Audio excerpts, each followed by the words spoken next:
And thank you for joining us, everyone, for our session, Networking Your Way to Success.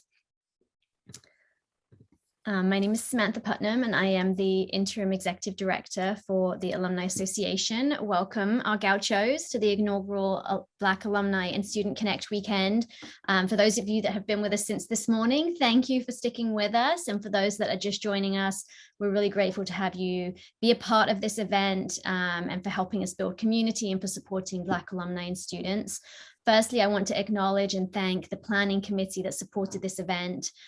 Cindy Chineda Adoka, Ryan Newton, Shauna Wright, Casey Majay, Philip Tucker, Michael Citron, Leslie Klonoff, Diane Duda, and Alondra Island Chavez.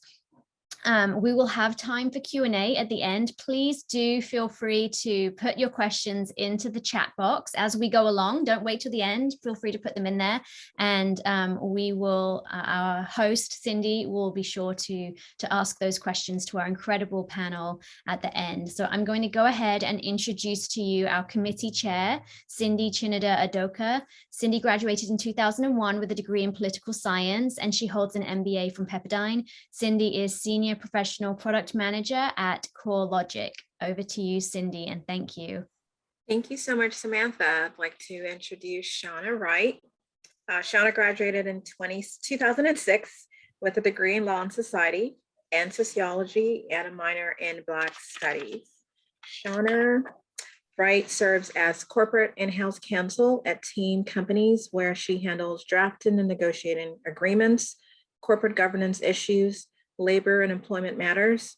Shauna is originally from Simi Valley, California. While at Ucsb, Shauna was very involved on campus in the Educational Opportunity Program, EOP, as a peer advisor and resident assistant for Summer Transitional Enrichment Program, STEP. She became a member of Delta Sigma Theta Sorority, Inc., was the member of the Judicial Council, Governance Board, and Black Student Union, where she also served as a member of the executive team and was co-chair for Black Grad 2006. After graduating from UCSB, Shauna went on to receive her Juris Doctorate degree from Southwestern Law School in 2011 and is licensed in both California and Nevada. It was during her time in law school she realized her passion for drafting and negotiating contracts and agreements. And with that, I'll hand you over to Shauna Wright. Thank you, Cindy. Thank you for that introduction. And once again, I just want to thank everyone, both gauchos and non-gauchos, for joining us and being part of the inaugural Black Alumni and Student Connect Weekend, where we are celebrating the opening of the Office of Black Student Development and also celebrating our UCSB Black alumni who are not only excelling in their careers, but also have found time in their busy schedules to be active members and giving back to their respective communities. So before I continue, I know that it's Friday, it's the afternoon session, you've been working all day, or you've probably hit your midday or even evening slump, but we want to make sure that we have your full attention. So I want you to do just this 5-second quick exercise with me to get us started. So I just want you to follow after me really quick. So touch your eyes, touch your nose, touch your mouth, touch your shoulders, clap once, clap twice. All right, now you're awake. I'm really excited to be moderating this Networking Your Way to Success panel because we all know that we've been there, like when we are approaching graduation and starting to transition into our professional careers, we were told that networking is the key to success. It's all about who you know, then what you know. You have to know somebody to get your foot in the door, and the list could go on. And when I was in law school, and I'm sure some of my fellow Gaucho panelists that are attorneys can attest this as well, it seemed that networking was a part of the curriculum as much as it was drilled into our heads. And you just knew that it was something you had to do. And you signed up for the networking event, you got ready, you had your resume, your business cards, your portfolio, you get there and everything is fine and dandy. And you get there, you get to the door and you're like, do I really need to be here? How am I going to approach somebody in this room full of people that I've never met? How am I going to effectively navigate the room? Who do I talk to first? Are they going to think I have ulterior motives? I'm just looking for a job, or you just flat out felt awkward. But today we have 4 amazing panelists that will share their unique stories that define their path and their networking success.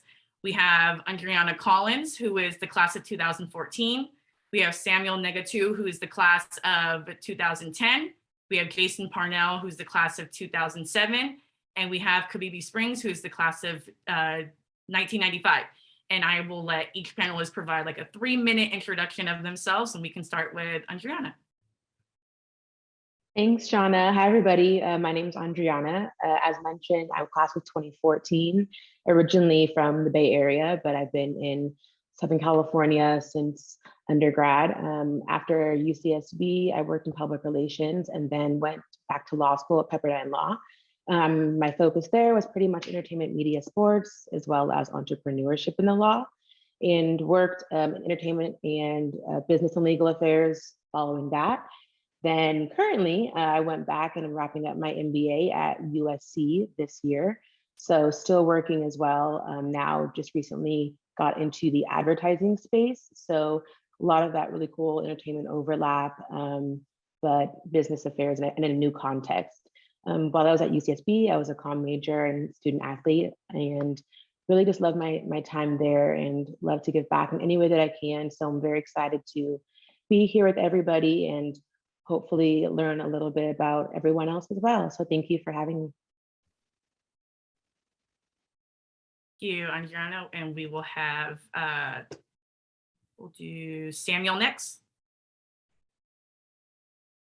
Hello, good afternoon, everybody. My name is Samuel Negatu, UCSB class of 2010. I was a political science major. Freshman year, I lived in Francisco Torres, and then I came back as a RA and was renamed to Santa Catalina. So I claimed both names during my time there. Had 4 amazing years in Santa Barbara, an amazing set of friends. The Black community was vibrant, and I look very fondly on my time there. So I'm very happy to be here and giving back to the school in any capacity that I can.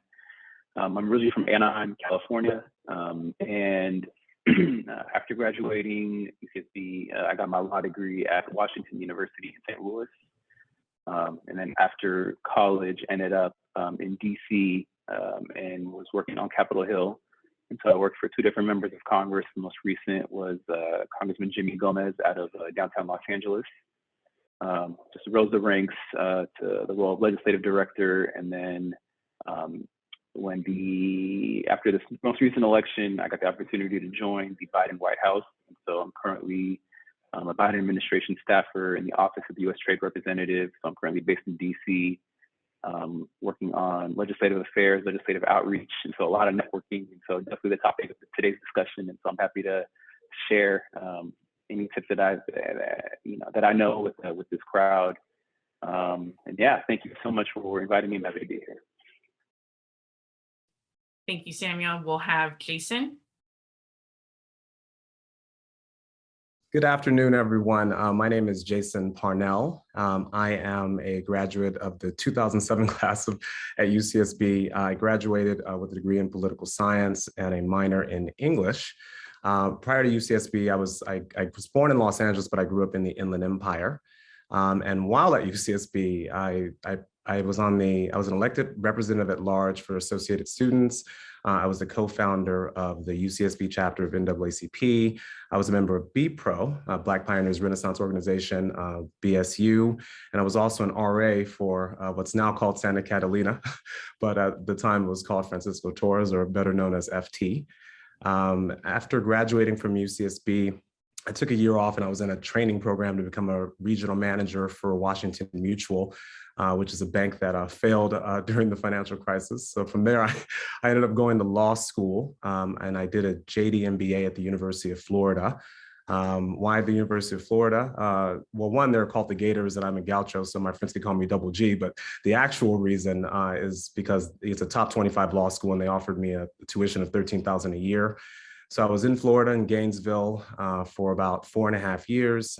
From there, I came out, and I'll get into a little more detail later as to my career journey, but I took the California and Florida bars, passed them both, and came back to California as an attorney. I'm currently a corporate lawyer at Winston & Strawn, where I do mergers and acquisitions, private equity, private funds, and structured finance work. And I'm happy to be here and impart any wisdom that I can. So thank you for having me. Thank you, Jason. And we'll have Kabibi. Hello, everyone. Kabibi Springs, class of 95, Communication Studies. What I remember while I was at UCSB was I was involved with EOP. I was the president of the Black Student Union at one point. I also really enjoyed some of my jobs on campus and some of them off campus. I don't know if the Bank of Montecito is still there, but that was one of my favorite jobs. Don't remember where I lived, but it was a multitude of places between Ivy and campus. And after Santa Barbara, I moved down south to Los Angeles. I started my career in PR and marketing at Edelman Public Relations, and then moved on to work for the Milk and Family Foundation, which is a nonprofit focused on education. I took my PR and marketing skills to the beauty and fashion industry and worked for a couple of brands under Procter & Gamble before I decided to start out on my own as an entrepreneur. I started a mobile spa business in the Los Angeles area. And once I felt like I had learned all the lessons I needed from that venture, I moved back into the workforce and went to work for a Virgin, one of the Virgin companies. And that's where I decided it was time for me to go back to school. I was really interested in learning again. So I decided to get my master's in IO psychology from the Chicago School of Professional Psychology, and found a real blend of good fit between my communication studies degree and the consulting and change management arena, where I helped corporations to go through various people change initiatives. I taught sales teams on how to accelerate relationships using science-based evidence. And then after that, was interested enough to decide to go ahead and get my PhD in IO psychology while working for my current employer, which is now Miller Knoll, formerly Herman Miller. We're one of the largest global furniture manufacturers, and I serve as a subject matter expert for them on workplace well-being. Talking to clients about the new dynamics that exist with employee experience and how well-being ties into their profitability, employee engagement, and such. I'm really happy to be here, and I'll close with that. All right, thank you, Kabibi, and thank you everyone for your introductions. So we will get started on the questions. The first question I'll ask will be for all the panelists, and I'll give you 3 minutes each. The first question is, tell us about your immediate professional journey following graduation from UCSB. Some challenges you faced or some unexpected surprises. We can start, same order as when you introduced yourself. Okay, so interestingly enough, my immediate career after undergrad was also PR, like I mentioned, in the fashion and entertainment space. And I think for me, I really loved it because I enjoy people. Interestingly, I don't really care for networking in the sense of like, having to bring 1,000 note cards and things that Shauna mentioned earlier, but I love it when it's just more organic. And so that's what I really liked in the PR space, was getting to work with a lot of different people and different products and different storytelling things. But at the same time, I think I realized quickly that financially that space at the time wasn't going to be a fit long-term. And so I think that was a surprise for me, is because in undergrad, I think we're all used to excelling and we kind of have these expectations of what dollars and cents look like, what our career looks like. And it seems like we really have it, planned out perfectly right before you kind of get into things. And so I think that was something for me that I had to kind of sit back and reflect a little bit and go back to the drawing board to see what else am I interested in, or what way can I use what I'm doing right now and kind of propel myself into bigger and better things. And then, of course, as many of you all mentioned, went back to law school, and that again was something that was really different in the sense of used to excelling, but now you're in an environment where everybody excels. And so managing that kind of emotional roller coaster that it can be, and also just staying true to yourself and knowing that you're there for a reason and kind of seeing the light at the end of the tunnel. But I feel like it's definitely just taking that step from UCSB, where everything is great and dandy, into the adult real world can definitely kind of hit you fast. so I think that was the biggest thing, is just, being able to humble yourself in a way and not take challenges personally and just kind of keep chugging along. I think that was the biggest thing that I learned in those earliest years. Thank you, Adriana. think I am next. Yeah, so there's a lot of lawyers on this panel. I think there are. I'll have those different stories, but so I think my interest in law, when I was at the, I interned at the Santa Barbara County District Attorney's Office. I think I started interning there my junior year, and I just fell in love with the profession. I fell in love with wanting to be a trial attorney. I loved watching them get up in court, present a case.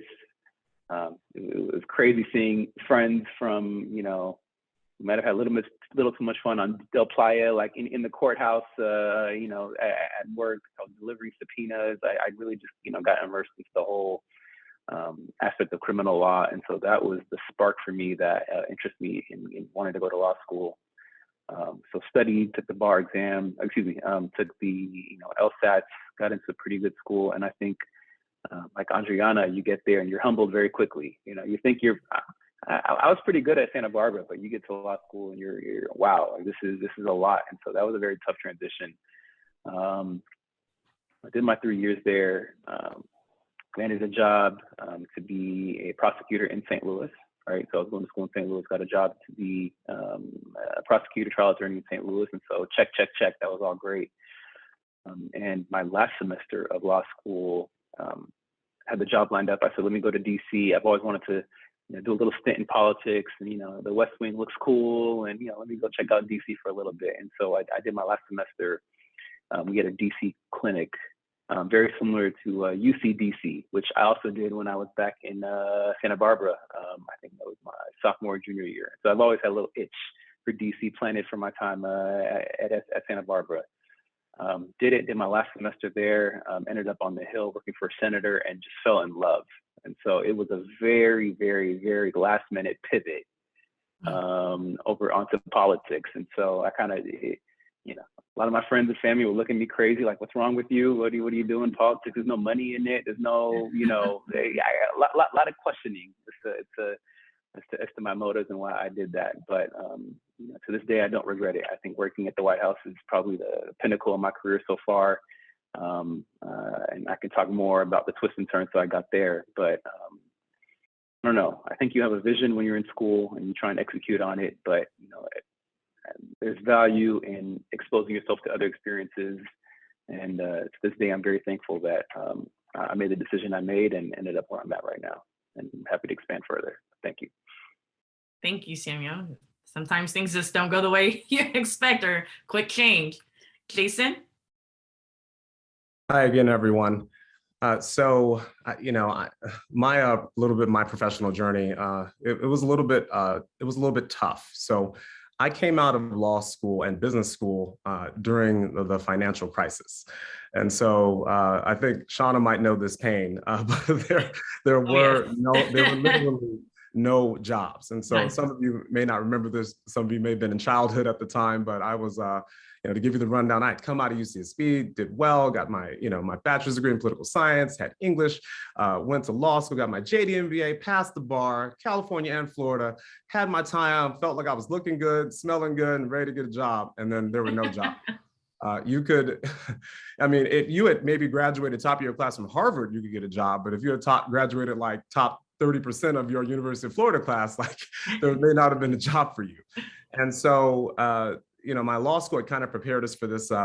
They kind of taught us this idea of, like, you know, kind of guerrilla tactics to finding a job, and to understand what that means. So in conventional war, you think of somebody, you know, driving through the countryside with like a tank, but guerrilla tactics is like you up in a tree with a grenade. And so you're having to go a little bit further, do something that's not really normal, and kind of get yourself out there. And so when I got out, I was looking for a job, had to take a job as a temporary attorney to kind of make ends meet. And then I started going to as many networking events as I could in Los Angeles. So again, I was born in Los Angeles, but grew up in the Inland Empire, which is Rialto, San Bernardino, Riverside, then Santa Barbara, then Florida, and then tried to then come back to Los Angeles. So didn't have a lot of ties outside of friends I'd met at UCSB. And you know, and then I also went to a school outside of the market. So, you know, if you're, you know, a an LA legal employer, you're probably looking for UCLA or USC or San Diego or Berkeley, somewhere in California at least. And so that made it more challenging. And all my contacts, my professors, everybody was in Miami or New York or Atlanta, nobody in LA. So I decided to do everything I could to try to meet as many LA attorneys as possible. So I went to as many networking events as possible, joined as many bar associations and legal associations as I could, went to various networking events, and at one new lawyers admittee reception, I met this Japanese lady, and her name is Hirumi Hara. She was a partner at a law firm doing corporate law. And I was interested in that. I had the business background along with the law degree. So I said, let me try to see if I can, maybe this might give me some advantage to getting a job. And so I ended up meeting her, getting her card. And then rather than just getting her card and just, putting it in my Rolodex and moving on, I actually decided to email her. And then, I invited her out to coffee. And then at that point, I'll be as quick as I can about the story. At that point, she said, oh, actually, I'll do you one better. There's this, corporate business law symposium. I have an extra ticket. Do you want to go? So I go to this business law symposium, meet all these different California and Delaware corporate attorneys. It's great, but no job really comes out of it. But made some contacts, but nothing comes out of it.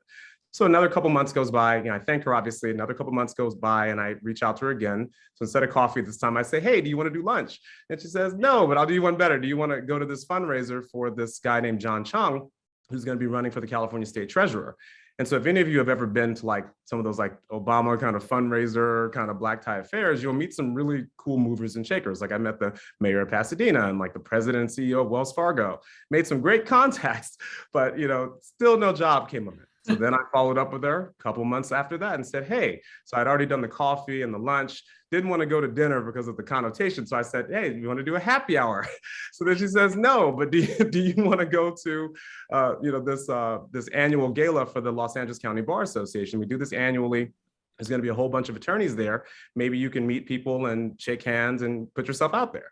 So at this point, she's more of a mentor. I'm asking her for advice. So I go, I get to sit at her table. I meet some of her colleagues. I break bread with them. They get to see that I kind of fit, and then things are great, but still no job comes out of it. So then I'm about to take a job in San Francisco, and I reach out to her and say, hey, I'm considering these 2 job opportunities. I'm going to leave the LA area, go up to San Fran, Silicon Valley, where they actually have a job for your boy. So can you help me out? And what do you think? And then she said, yeah, do this, do that.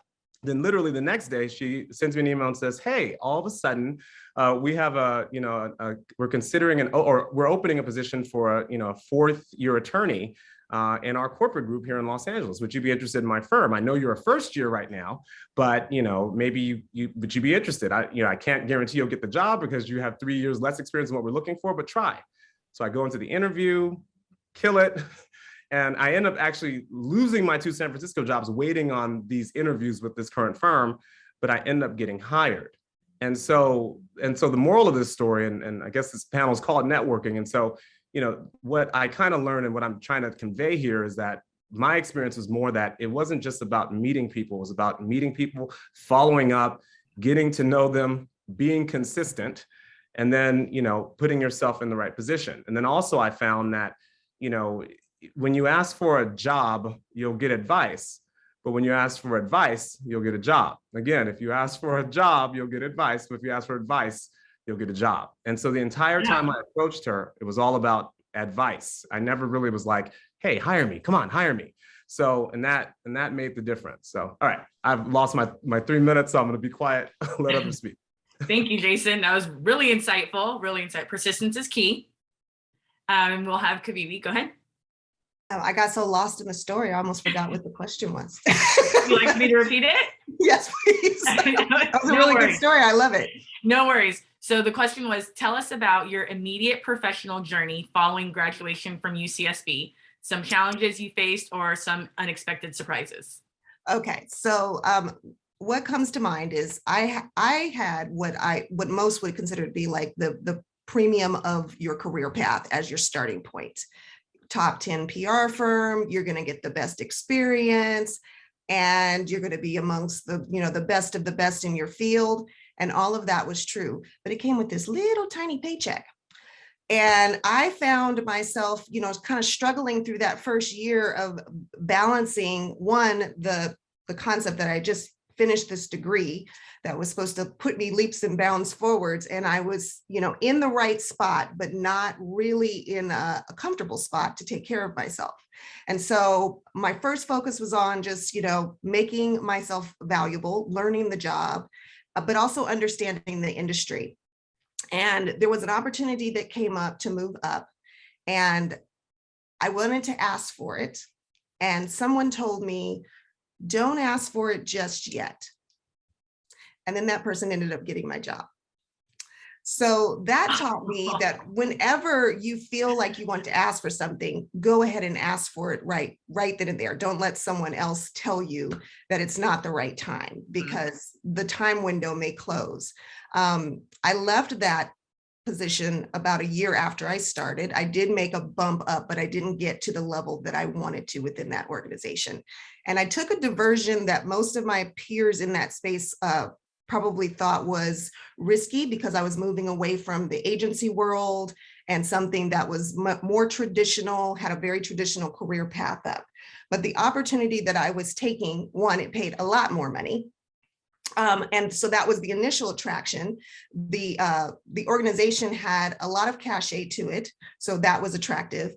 What I didn't know until I got in there was that I put myself in this network of people that I would have never interacted with if I had stayed along that traditional route of a PR agency, because everything is so structured that you're only going to have access to a certain degree based on your level. So, the lesson there was, don't be afraid to put yourself out there beyond what you think your level is. If they're willing to take the interview, then you've got something that they wanted. And what I had was all of this experience from this top end firm. That's exactly what they needed, was someone who knew how to operate a PR campaign from start to finish. And that's what I learned. And you just never know. In my experience, getting your salary increased significantly usually tends to come from making a jump from the employer that you're with. It doesn't mean that you can't go back. But to get the bigger jumps in pay, it usually requires a move. That's what I feel like they've been saying a lot. The best way to get a raise is to go to a different company. Yeah. So thank you for confirming that for everyone. So the next couple of questions I will ask to individual panelists. So the first question will be for Samuel. The question is, how do you define yourself as a networker? Is it something you've always intrinsically done, like you're natural at it, or is it something that you've been consistently working at over the years? I would say it's a muscle. You keep working at it, right? It's not something that comes naturally. I'm an only child. I tend to play well with myself. Putting myself out there is a muscle that I've had to work, over the years. I think some of the best training I got was when I became an RA, right, SB, and you learn that multicultural communication, you learn how to talk to folks, you learn how to read the room, you learn how to read folks, emotionally, verbally. But I think, nowadays it's natural. I think after you've been doing it for so many years, it flows naturally. Like if I walk into a room, I'm always curious to know who's who, what's what.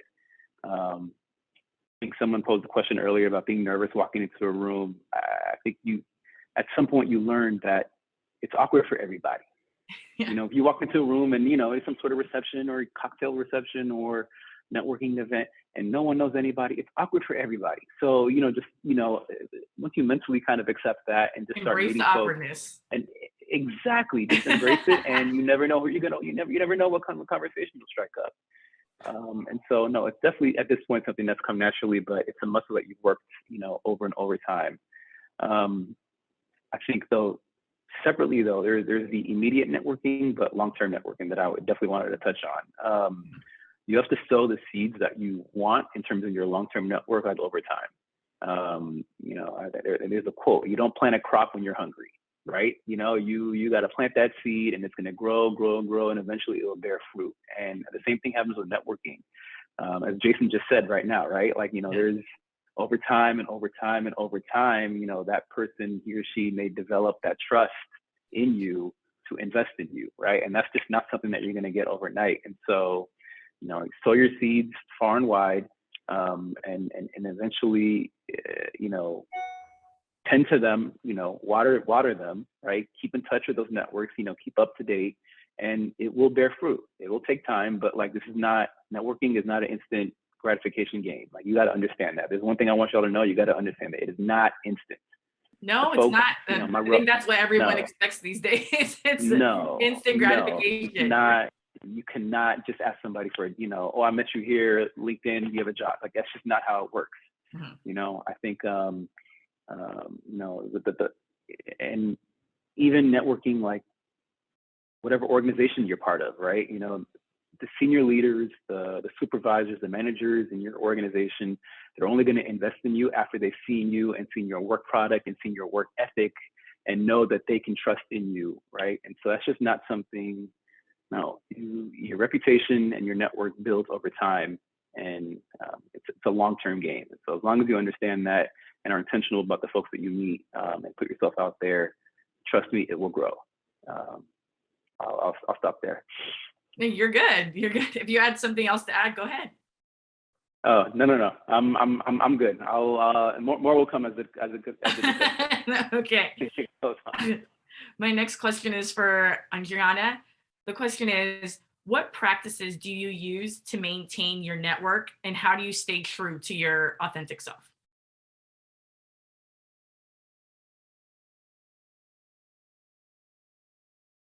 Sorry, my mute wasn't coming off. Yeah, I think you guys have touched on some great points that actually kind of informed some of my additional thoughts about this.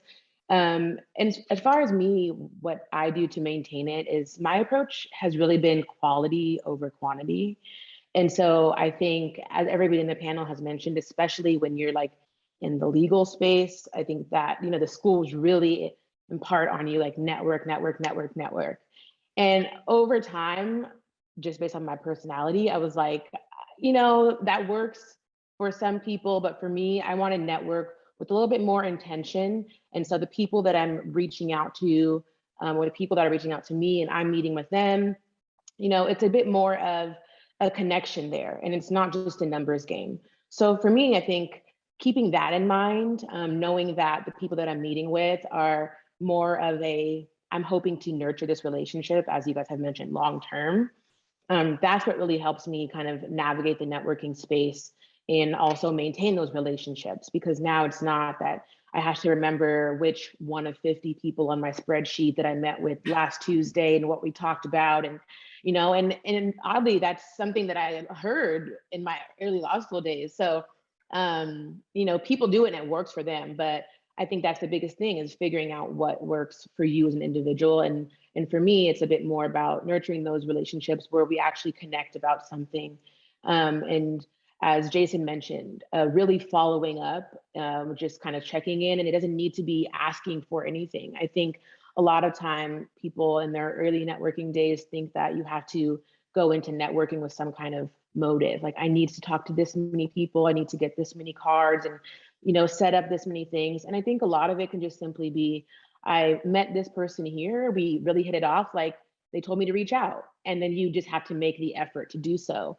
But it's definitely breaking the mold, I think, of what a lot of people think as networking to be. And it's really just about creating those relationships.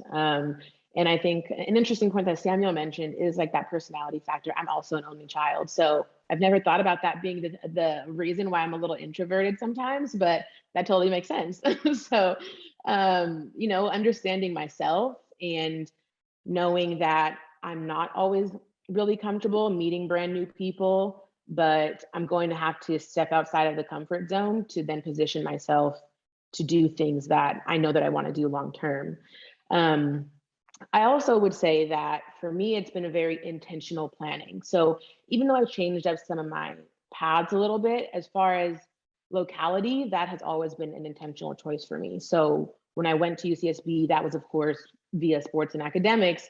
But from that point, when I decided I want to work in entertainment, I want to work in fashion, then every move from that point was, then I need to be in LA. So even when I applied to law school, I only applied in LA. And I was pretty much just like, fingers crossed one of these works out. If it doesn't, then well, we're gonna figure something. I guess it's not meant to be. And so, that was for that purpose of being able to intern, meeting people that were going to be, in my circle, And then the same thing with my MBA at USC. I mean, a lot of the reason people want to go to a school like USC is for that network and the places that you're able to kind of have your feet in and put your hands in these different buckets just based off of that community. So I think that's something to consider too, depending obviously where people are in their careers and academics and whatnot now, but just intentionality was something that was pretty important for me. And then also not being afraid to have them tell you no. So I think that was a point that you guys mentioned was, you can always maintain your relationships by just simply reaching out and saying like, hi, I was hoping to meet up, or just wanted to, touch base about this. Are you free to meet? And again, they might tell you no, but as we saw with Jason's story, like so many no's, a yes is gonna stick at some point. So I think that's what's important about maintaining it, is just taking those little hiccups and keep pushing. And as far as being my authentic self, again, it kind of ties into knowing my personality, knowing what works for me, and the strategy of networking is just that. It's not strategy. It's just I go places and hope to, learn about people. Hopefully they learn about me. Hopefully what we've learned about each other connects. And then, it is based off of similarities. It is based off of a genuine connection, as opposed to, I'm trying to get a job. What can you do for me? Right. And I think that's the biggest turnoff of all. And I think that's what, we kind of see on like LinkedIn sometimes with like younger career folk and people who are, still in school. Like there is kind of that, like, hey, can you meet and tell me about how to get an internship or how to do, and then of course I'm very nice. So I'm like, oh, sure. I'll meet, but it definitely sticks out a bit versus people who are just genuinely interested in connecting. And so I think that the authenticity is just going into it with an open mind about, I'm just trying to simply learn and grow the same way somebody else is, but it's not that I'm looking for you to give me something. And I also hope, that they don't think that of me. So I think that's what really has to shine, is just your personality and being genuine about why you want to network. And then being smart about the platforms. Actually, that was something I meant to mention. And the first piece is that, we have so many different ways of going about networking now, whether it's LinkedIn, other social media platforms, in person. And I think that reading the audience of who you're trying to network with is super important. So like for me, I get sometimes people who are like reaching out and sending like 5 messages, like very salesy. And then it becomes like a super turn off where I just, at this point, I don't even really want to respond anymore. And so it's like reading the person that you're trying to connect with and understanding like, okay, they haven't responded to me. Let me take a step back and follow up later at some point. People's lives get busy and things like that. So it's not always intentional, but knowing how to read the room online the same way that you would want to read a room in person, I think is really important, especially where we're at in our current, climate as far as health and all that stuff, and a lot of things being remote. So I would say that's my biggest tips on, my way to maintain, and then just being your genuine self throughout the process. Yeah.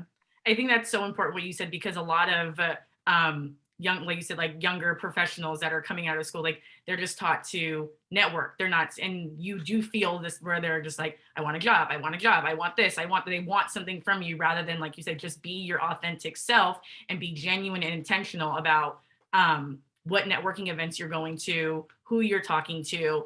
And so I think, that is probably a big mishap and a misstep for a lot of young professionals as they're starting the networking process. So thank you, Adriana. Actually, can I say, you actually reminded me of something. I think that was one thing I forgot to say. Yeah, like the events that you go to are huge, because then that awkwardness that is going to be there anyways, people at least have similar interests, So I think that that's the biggest thing, is you can kind of already break that barrier a little bit. Because you can at least connect on that piece. So again, I think that kind of falls into the quality over quantity for me, is if I'm going somewhere where I might run into people that like the same things, or we can just have an easy conversation about something. And that definitely makes it a lot simpler to navigate as well. Agreed. Thank you. The next question is for Kvivi. The question is, how important has your personal network and your willingness to brand yourself played a played a role in your professional journey, and what advice would you give?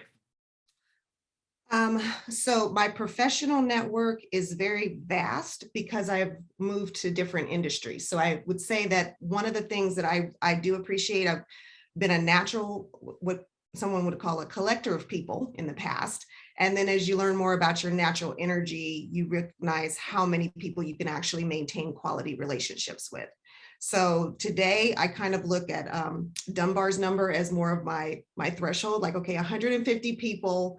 If I'm giving as much as I'm getting from them, then this is probably the max that I can manage. And that includes family and my network. And so my network tends to be into different little buckets. So I might have, people that I worked with in one industry who know me from way back in the day, and we haven't worked together recently. We're not in the same field anymore, but those networks can be more valuable than the networks where I'm in my bucket of people with connection to the things that I need than the ones where we're all trying to accomplish the same thing. So there's some value in having people around you that are very similar, where you have the similar objectives, but then there's also we're all looking for the same things. So it's maybe, too many of us in this room seeking out a similar point. But if you reach out to your extended networks and you can communicate to them what it is that you need at a particular point in time, their networks you're also kind of tapped into their networks as well. And, as far as the professional branding part, I think in the beginning, it was more about just being who I am naturally and letting that brand speak for itself. When we shifted to this personal branding in career maneuver, it had always been there, but not as overtly as we see it now. Now it is like a full-blown PR campaign that you manage, on a day-to-day basis. And I feel sorry for people who don't have like that marketing background, because it's a lot of pressure to represent your brand authentically and kind of keep it in the parameters of all of these different social media outlets or different professional networks. So I would say to that, it is an important thing, but just try to remember to stay as true to your core profession as possible, not necessarily who you work for right now, because that may change in the future, but who you are as a professional at the core, what your personal, motto is about your professional life and how you're advancing yourself. That's what lives beyond where you are currently and where you might be tomorrow. Those are what I call like your transferable skills and your transferable brand. And so I say, if you focus on that, it just kind of gives you some consistency. And, like, I'm not switching it up for this company and then I'm something else for this other company. You're just you. Thank you. I think that was really informative. So last question for individually will be Jason. Jason, how do you use your network to assist you with a cold call, like when you're trying to advance professionally? So my opinion, and this kind of answers the question indirectly, but my opinion is that there should never really be like a cold call. So as I talked to you before about what I learned in law school about guerrilla tactics of finding a job, you should never really, there's some situations where you have to, and I'll address that. But for the most part, like if there's somebody you want to talk to or a job you want to get to, you need to like be on LinkedIn, be on social media, be Facebook, Instagram, look in any way possible to see if there's any kind of commonality. Do you have any mutual friends? Does your mom have any mutual friends? Do they know that person somehow? And then if not, then look at the person, look at their profile. Did they go to UCSB? Did they go to any UC? Did they go to the University of Florida or any school on the East Coast? Do you have some kind of commonality that you can bring to the person that maybe might explain why you're trying to talk to them? So that's kind of the initial thing. Like, for example, if they are the president of the local We Love Bricks Club and they just really love to lay bricks, then you maybe go to one of their meetings. And I'm not advocating, I know it could get to the kind of like, whoa, are you going to start showing up on people? But like in a reasonable, professional way. But these are guerrilla tactics. But if they're a part of an organization, the local, key club, the local bar association, maybe go to their meetings, maybe just try to shake the person's hand in person, meet them that way. That might be a way to do it. if you do have to do a cold call and it's just, or a cold email, a cold letter in the mail. Yeah, cold call, like, yeah. Yeah, like something cold, then, you probably need to assume that the person doesn't have a lot of time.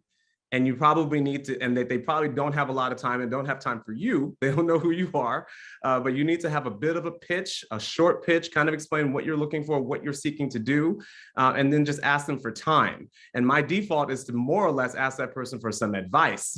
Like I said before, I don't know that I'd reach out cold and say, I want a job with you. I'd like to work with you, CEO of Microsoft. What you probably should say is that, I'm interested in getting into the tech industry. I'm thinking about working with computers. Do you have any advice, or can you connect me with someone who does? I'm really impressed with your background. I saw in the news recently that you recently did this. That's that guerrilla tactic. You did some research on the person.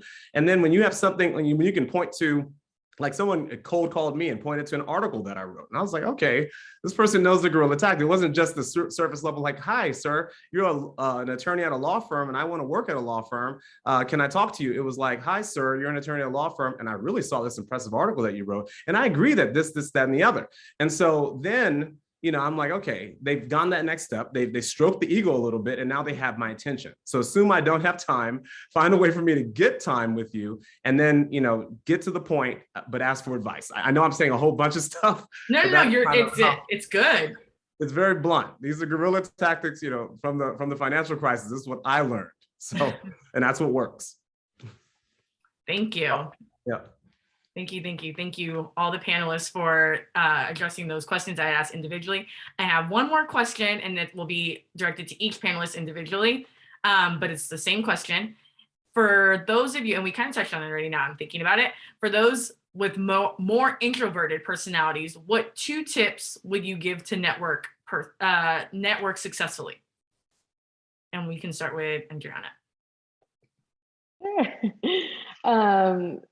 I think the first tip would just be to, again, put yourself in spaces where you probably already have some kind of commonality. And I think Jason just made a really good point about researching a little bit about maybe the type of people that might be there, or even if it's a specific person, if it's not an event that you're going to meet or reach out to, then that helps as well, I think, because then you're not awkwardly stumbling over the conversation that you hope to have.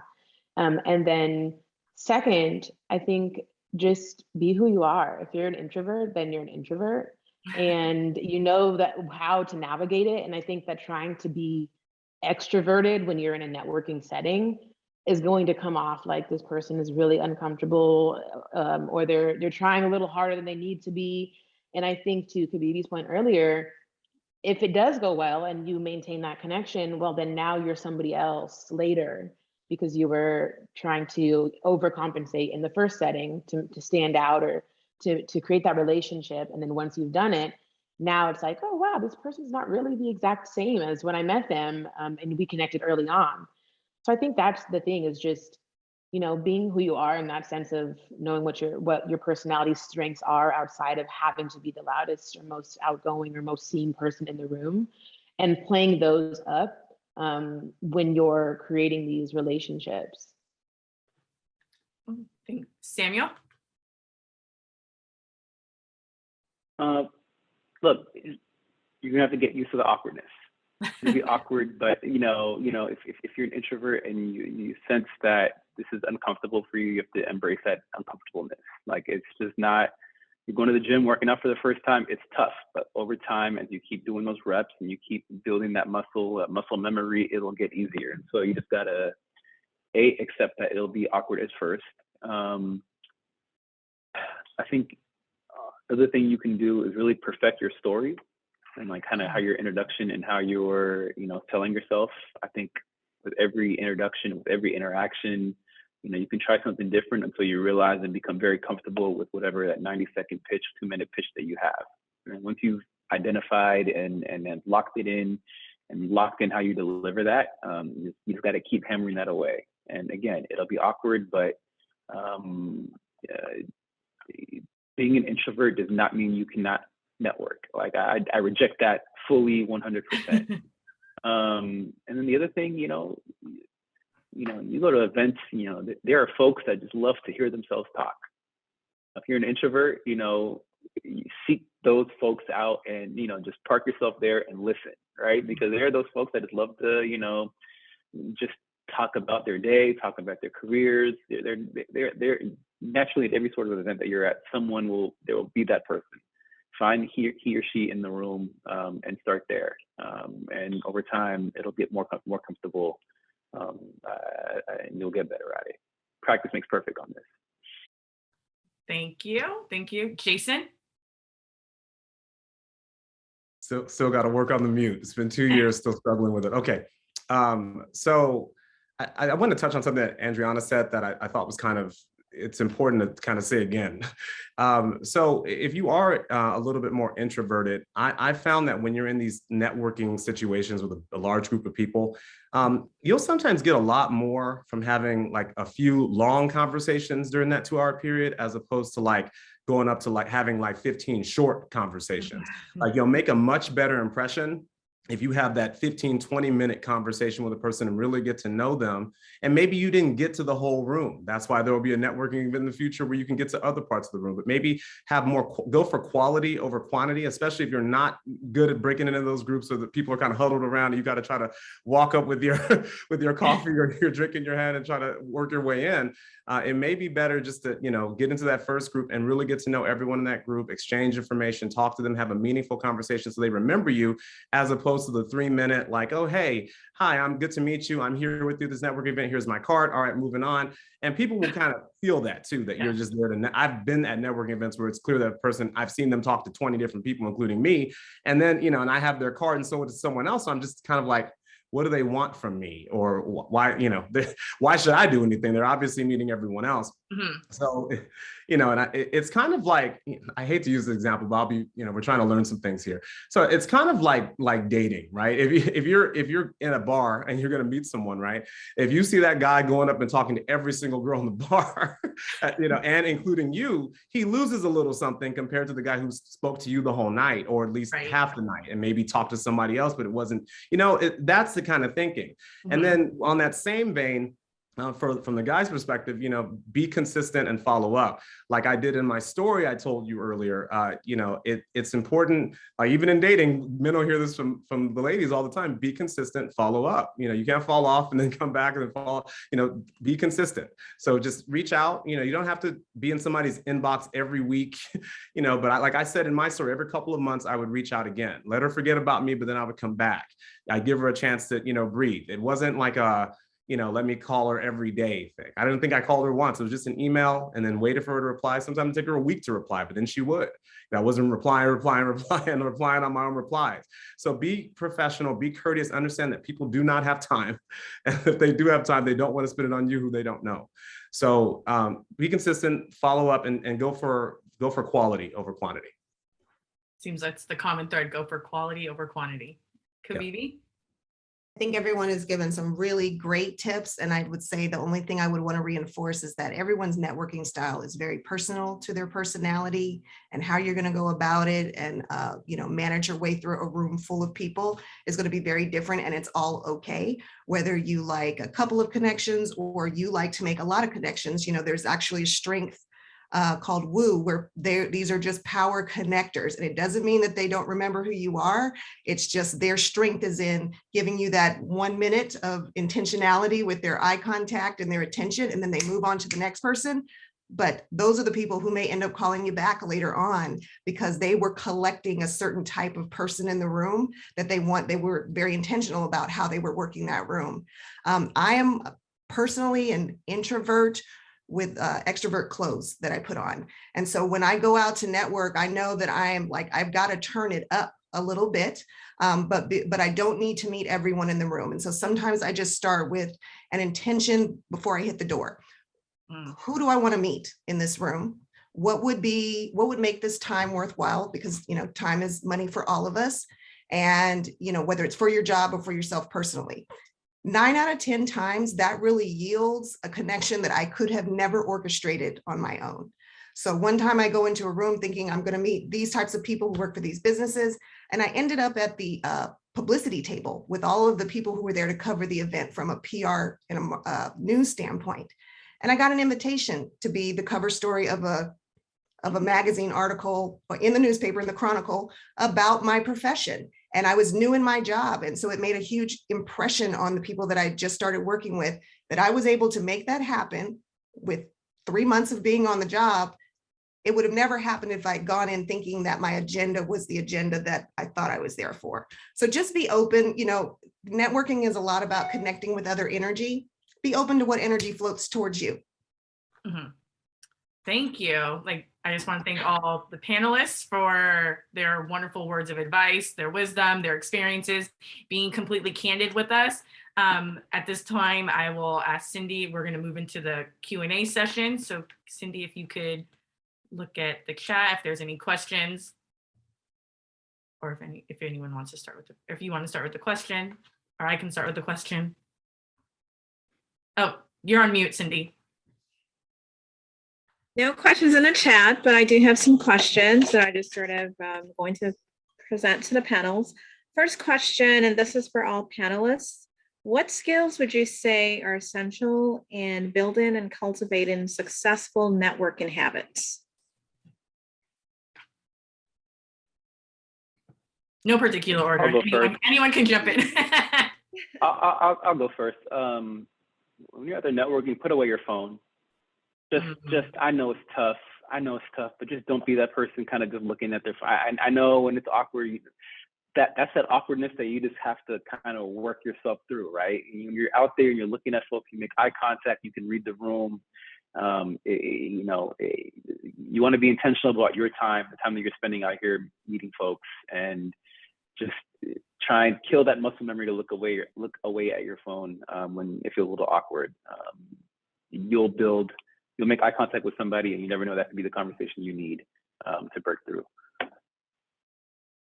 I'll go. Samuel said it earlier, so I want to repeat it. Being a really good listener, it is an undervalued skill set. It is one that people don't use very often. When he said, if you walk up to someone and ask them a question about themselves, and then 30 minutes later, you could still be there listening to them talk about themselves, it's because people do not encounter people who actually want to listen to them for a very long time. So if you can be a listening ear and you just happen to be listening to the right person, it doesn't mean you have to stay there all night, but be interested in other people's stories. Go ahead, Jason. And to piggyback on Kabibi's statements. And then when you listen and you get that additional, and here's the Guerrilla, when you get that additional information, then when you send that email, it's not there such a, hey, it was great meeting you at the event. Thank you for your time. It's more like it was great meeting you. I really enjoyed hearing about when you did this and wrote about this and talked to this person. And then when Barack Obama did this, and he said this to you, and then you said that. And then you have that in not a long email. Nobody's gonna read it, nobody has time, but just enough, where they get the point across and show that you listen. You're gonna separate yourself from every other email that person got that evening. So think about it that way. And they'll remember you because they had that conversation with you. They can actually put like a face to a name, or an email address. So yes, agreed.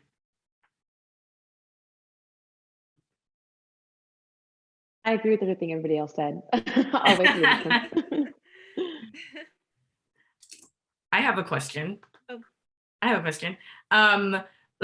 With the new technology and everything, and I know Samuel had brought stay off your phone, and we're accustomed to the business cards. What are your thoughts on using your phone as because I know LinkedIn has the QR code where you can use that instead of and it connects you right away. What are your thoughts on using for that purpose, and then for any other purpose technology, because technology has advanced so much from when we were told to get our business cards and up until now? I personally love the use of technology in lieu of the paper cards. I mean, we all love a good business card, but in an eco-friendly world, we're probably seeking another alternative. And so LinkedIn has become my professional Rolodex. There's really, you might collect the card, but does anyone have paper cards sitting around for long periods of time? And you don't have the face to go with it. So you probably forget who was that person and why did I meet them, unless you're writing notes on the back. So digitizing things, I think, helps a lot. Yeah, I would say, why not have both? Because it could be, depending on the crowd, one person might want that kind of more traditional business card approach. And then somebody else might want that technology kind of innovative approach. So it never hurts to be better safe than sorry, I would say, and just have both on hand. And then you just kind of pull out whichever one the person inclines you to do so. Anyone else? I like a business card. I might be a little old fashioned. I graduated 07, so do the math, I guess. But you know, I like a business card, and it really depends on your industry. You know, in the legal profession, and as some of the panelists know, we're a little more on the like stuffy kind of conservative side. And so I've never really had someone come up with a LinkedIn app and say, hey, let me let me link with you real quick. I get, you know, you're in court, you're in meetings, you're in that corporate war room. People are just handing out business cards. So at least have both, but at least have a business card, but be open to both is what I would say. So. Great, thank you. And then there's a question in the chat, unless anyone else has any insights they'd like to provide to Shauna's question. Okay, so the question in the chat, any good tips on how to continue relationships once they have been established? I have tons. I would say, so once you've made the connection, if it's something that you're trying to deepen the connection and warm it up to a particular destination, because there are some of those connections where you have a reason why you're connecting and you're trying to move that relationship forward to accomplish something. I find that, you know, consistent warm touches, not overtly aggressive, but intentional, like giving someone something that you heard them mention they were interested in, sending them an article on that topic, sending someone a book that you think they might like to read, but just being more interested in whatever is a topic, you know, the top of mind for them and that they love, and finding a way to, you know, figure out what their love language is, so to speak. You know, do they like gifts? Do they like words of affirmation? Are they going to be more inclined to be impressed if you congratulate them on an award that they just got? Or would they like to receive a little token from you as something that's a memory of the connection there? And just figuring out what's the right cadence to keep in touch. Sometimes that's just a coffee touch base. Sometimes it's a FaceTime. Sometimes it's just a text. Hey, I'm thinking about you. You know, what's up? Anyone else want to weigh in on that? I guess I can weigh in on that. I think maintaining it is really just about thinking of it again as nurturing any relationship as you would, whether it's like your friend or boss or something else. And so I think that makes it a lot easier, because then when both sides feel kind of that it's just this, oh, I'm happy to hear from so-and-so, then there's never really that, you know, you don't have to feel uncomfortable. I think reaching out and again, finding the cadence is a really important thing that you mentioned. But it's also when they do hear from you, it's not like, oh, what does this person want? Because it's just kind of like, you know, we're looking at it as, oh, we've developed some kind of connection in some way, rather than, oh, this person I met at a networking event and now I have to continue to follow up as a chore. So I think that's the biggest thing. And again, nurturing it and the quality piece helps, I think. And then, you know, kind of trying to find a way to move the needle along in a way that's not like, I necessarily need anything from you, but how can you kind of continue to build out and expand on that networking relationship in a way that's just beyond, hey, checking in, how's work? Hey, checking in. So I did this you know, like there's, I think, ways that you can expand on it that keep it interesting and fresh and, you know, again, building on what you created at the beginning. And I think that's really helpful, because then it's not just about work and opportunities and things like that, because ultimately we're all people and we don't want to talk about work and that kind of stuff every single day, all day. And so I think if you can find that sweet spot, then that helps to really maintain the relationships over time as well. Thank you. Really, really great insights. And thank you so much, everyone. I know you've provided fantastic insights on networking and even shared examples, awkwardness, but I wanted to ask, what are some challenges that you've personally encountered and network in, and how did you overcome that?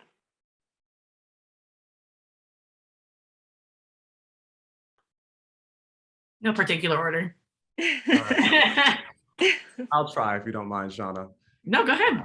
So what I found in the kind of my networking experience is that, you know, it goes back to the whole busyness thing. And I kind of didn't realize it until I actually became a full busy attorney. And I kind of realized what it's like, but sometimes it's hard to get people's attention. I found you just will not, you know, you'll have, so let's say you did everything right. You did your guerrilla tactic. You showed up to that event. You sat there and talked to the person you want to talk to for 20 minutes. You remember their story. You send them that email that describes what they talked about, and, you know, and you followed up, and then they still won't respond. So then, you know, then you kind of, you know, send another email and you still don't respond. They still don't respond. You still don't hear anything. And so, you know, I kind of, you know, after you've kind of reached out, maybe 2-3 times spread apart, you know, at some point you just have to say, well, you know, it's not going to happen. And so the only thing I did to overcome it was just say, all right, darn it, let me try again and let me keep doing it. And I kind of realized that you don't really need every job or every opportunity. You just need really one. And one person that's willing to give you the opportunity. So just kind of, I guess the lesson I learned is, you know, have a tough skin, know that you can do all the right guerrilla tactics and still not get an opportunity, or still not have someone call you back or respond, but at least try. And, you know, and then try again, and then try again until you get there. Everyone's different. Every industry is different. So just put yourself in the best position that you can multiple times, and eventually I think it will work out. So that's my advice. Thank you, Jason. Just similar, just one additional point. Fresh out of school, or you're looking for a job, you know, folks are making assessments on you, on how valuable you may be to me, right? And so it's very difficult, I think, you know, early on in your career to land the connections that you think you should be landing, right? And I think Jason's story was the best one of it. It gets easier with time. It gets easier with seniority. It gets easier as you progress in your career. And so you should know that whatever path that you're on in terms of starting out on networking, like it is hardest at the beginning. It gets easier as it goes on. Like even for myself, as I was hustling, trying to get the first job, no one wanted to take coffees with me. Now I'm here at the White House. All I get is coffee requests, right? Like, you know, it's funny how the paradigm shifts. And even myself, I'm very intentional about who I want to, you know, spend time. You know, I got this invitation. I said, yes, I'm doing it, right? The paradigm has shifted, and now I'm able to kind of dictate how I want to network. And so just a note for everyone that's kind of early on in their career. It is hardest there, but it gets easier as you progress in your career, and just keep trugging along, because I remember and recall how discouraging it was at the beginning of my career. And I just wanted everyone that's listening to know that. Thank you, Samuel. Oh, sorry, Cindy, I was going to answer your same question. Sure. I think that another challenge is that people aren't used to having to like talk themselves up a lot. And so in a networking space where people are meeting a ton of people, and you know that like, I do want to stand out in some way, but how can I do that? And I think a lot of people are uncomfortable, feeling like they're bragging on themselves or whatever it may be.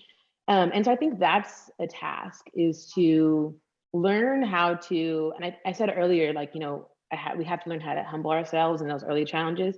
And now I take that back in this setting and I say, you have to not be as humble, and you have to kind of be, I know that I'm qualified to do AB, not out loud, but in your head, you're thinking about, okay, I know that these are my skill sets. I know this is my experience. And now how can I convey that in a way where I'm not being boastful, I'm not being arrogant, but also in a way that, as Samuel said, like, you can kind of say, I like this person. They kind of maybe can bring a little something to whatever I have going on, like, let me learn more. And so I think that's the challenge in itself, is learning how to kind of sell yourself in a way where you're not, you know, you're being someone that's personable and they would want to work with, but also making sure that you're not cutting yourself short. Because I think, you know, so many of us are proud of what we do internally, but it's harder sometimes to express that outwardly because we don't want to come off in the wrong way. But I think, we should all be proud of the accomplishments and the work that we put in. And so it's not a bad thing to find a way to communicate that to others, especially in a networking space where that's what a lot of people are doing in a lot less tactful way. So that's something that I would say is, we're all humble and modest people, but when you have an opportunity to make sure that you take advantage of it and be proud of what you've done and make sure that the people that you're meeting kind of having a reflection of that as well. Thank you, Adriana. I don't have anything to add to that one. That's okay. You provided a wonderful insights. Thank you so much, Kabibi. Any other parting words? I know we're almost at the bottom of the hour. Any parting advice that you can share? Ways to you've provided a lot of great insights, and Shauna has been an excellent moderator. Thank you, Shauna. So I just wanted to see if there's any parting insights that you wanted to share. Just, a final thought would be, if you have it in you, not everyone is naturally this way, but if you're a natural connector, a great way to just always broaden your network is connecting people with each other, because then they start to do the same thing for you. And then your network starts to grow organically just from the give of, you need something, I know somebody who's got that, you guys should connect. Now we both know each other. We know her. I'm going to introduce her to someone else. And it just starts to expound from there. The world is small. Mm-hmm. It's very small. You'd be surprised how many people you know just from one person. Yeah. And I do have a comment. I need to know where you guys were when they were telling us to network. You guys should have been giving a panel when I was in law school on how to properly network, because they definitely did not impart any of this knowledge. And it would have been amazing to have this knowledge coming straight out of law school. So thank you. Thank you. Thank you, everyone. Thank you, Shauna and Cindy and our panelists. This has been so incredible. I just popped into the chat there that I really hope everyone will join us at 4 p.m. We have a networking session where all of these incredible tips can be put into practice and do some networking. I'm super grateful. I helped Shauna create some of the questions, and I must admit I slipped some in there for myself. So personally, thank you. You answered some great questions, and thank you for being a part of this day. And as I said, the final session this evening is the networking session at 4 o'clock, and I've put the link in the chat. And please do also join us tomorrow morning for the community preview of the Office of Black Student Development, which is one of the critical reasons why Cindy, as our event committee chair, really wanted to put this together to celebrate this really important moment for the campus. So thank you to our panelists, and thank you to Shauna and Cindy, and hopefully see you all in 30 minutes at the networking session. Thank you, everyone. Thanks, everyone. Bye. Bye. Bye-bye.